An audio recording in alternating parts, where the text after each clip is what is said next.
Гласот на Америка на македонски. Преку една деценија вашиот прозорец кон САД. А сега, директно од студиото во Вашингтон.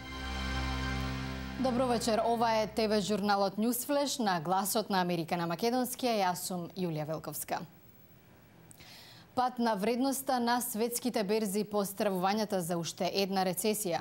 Во САД индустрискиот просек на Dow Jones забележа најголемо опаѓање од октомври 2008 наваму. Еве ги најновите вести.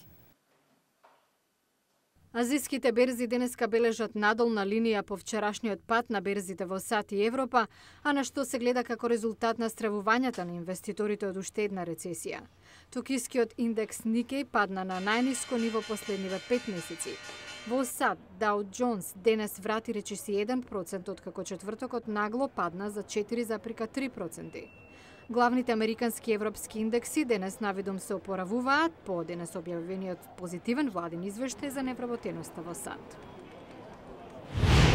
А според овој токушто објавен извештај на владиниот одел за труд, стапката на невработеност во јули се намалила за 0,1% и сега изнесува 9,1. Било отворени 117.000 работни места, што е подобро од претходниот месец. Американската државна секретарка Хилари Клинтон побара засилен меѓународен притисок врз владата на сирискиот председател Башар ал-Асад. Според американската влада, во неколкумесечното насилство загинале преку 2000 лица. Клинтон подвлече дека САД целосно ја поддржуваат изјавата Советот на безбедност на Обединетите нации во која се осудува кршењето на човековите права од страна на сириските власти. Клинтон повика на дополнителни санкции против Сирија, велејќи дека председателот Асад ја загубил легитимноста. НАСА верува дека открила течна вода на Марс што може да обезбеди опстанок на живи организми. Американските научници забележале дека на јужната хемисфера на планетата, на рабовите на кратерите, навидум протекува вода од доцна пролет па до крајот на летото. Тие веруваат дека водата е солена и поради тоа отпорна на замрзнување. Научниците и претходно имаат докази дека на црвената планета има вода, но генералниот заклучок беше дека таа е замрзната.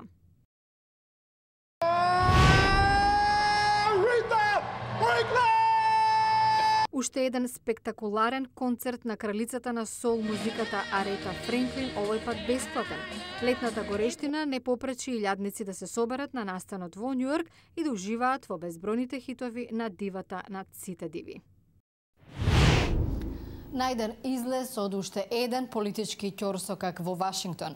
Законодавците во Сенатот дадоа зелено светло за буџетот на Федералната управа за воздухопловство. Сенаторите претходно беа на мета на остри критики затоа што заминаа на 5-неделен одмор без да дозволат управата да продолжи со работа поради тоа што таа парцијално беше затворена од 23 јули, а на принуден одмор се најдоа 4000 вработени. Поради спор на политичките партии во Конгресот околу буџетот, вработените во управата, како Патриша Хен од Вашингтон, минатите 2 недели мораа да останат дома. Таа е шокирана што законодавците заминаа на летен одмор без да донесат решение. Конгресот не донесе одлука од која зависи дали управата ќе може да продолжи со работа. Договорот запна околу планот да се скратат владините субвенции и синдикалните права на договарање за руралните аеродроми.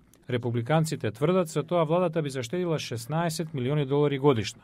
Демократите пак возвраќаат дека не е праведно да се удира по локалните заедници. Проценката е дека ќорсокакот дневно ја чинеше владата $30 милиони во ненаплатени авионски такси. Секретарот за транспорт Рей Лахуд упати очајнички повик до законодавците. Вратете се во Вашингтон, оставете го одморот само за уште неколку часа. Конгресни пратеници, вратете се. Помогнете на вашите пријатели и соседи да се вратат на работа. На крајот послуша. Синоќа водачот на демократското мнозинство во Сенатот Хари Рид објави дека демократите и републиканците постигнале привремена спогодба што овозможува вработените во управата да добијат плата. Но некои вработени обвинуваат дека штетата е веќе направена и дека Конгресот си поигрува со нивните животи. До спогодбата дојде по интензивен притисок од председателот Обама. Доколку не дојдеше до него, ќе прекинеа стотици градежни проекти на аеродромите, а покрај $милиони за плати, ситуацијата ќе ја чинеше владата $1,3 милијарди поради загубен приход. Со Рамазан милиони муслимани ширум светот го започнуваат традиционалниот пост. Но за преку половината милион афроамерикански муслимани, од кои многумина потекнуваат од поранешни робови, празникот има посебно значење врска меѓу афроамериканското искуство и исламската традиција на духовна слобода. Повик за вечерна молитва во Масџид Мухамед во Вашингтон, најстарата афроамериканска муслиманска заедница во САД, што датира од 1930-тите. Сега брои 500 верници. Талиб Шариф е воен ветеран на американското воздухопловство и нов имам во Масџид Мухамед. Истакнува дека искуството на афроамериканските муслимани е поинакво од повеќето други. Поголемиот дел имаат претходно црковно искуство. Станавме муслимани во Америка на малку поинаков начин. Повеќето од членовите на нашите семејства немаат познавање за исламот и затоа треба да им објаснуваме многу од работите. За верникот Ибрахим Мумин, правнук на некогашен роб, Рамазан представува важна можност да ја сподели верата и со оние кои не се муслимани. Вели 10 години по терористичките напади врз САД, многумина американци натаму чувствуваат своевиден страв од муслиманите и имаат игнорантски однос кон исламот. На еден прием ме праша од која земја доаѓа.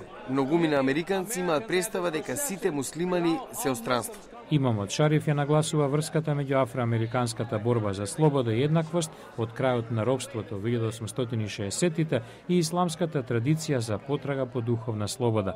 Рамазан за него е можност американските муслимани да се потсетат на ова. А во следната емисија млади луѓе стажанти го минуваат летото во Вашингтон буквално оживувајќи уметноста. Како? Гледајте во понеделник во Newsflash. Портретирање во живо. Зошто се враќа интересот на младите за музеите во Вашингтон? Гледате во понеделник во Newsflash.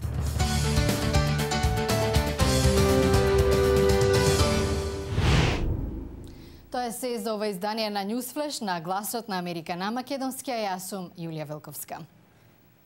За најново од САД и светот продолжете да не следите на нашата веб страница glasnaamerika.com и на Facebook. Во меѓувреме ви благодарам на вниманието, имајте пријатна вечер и гледајте не в понеделник.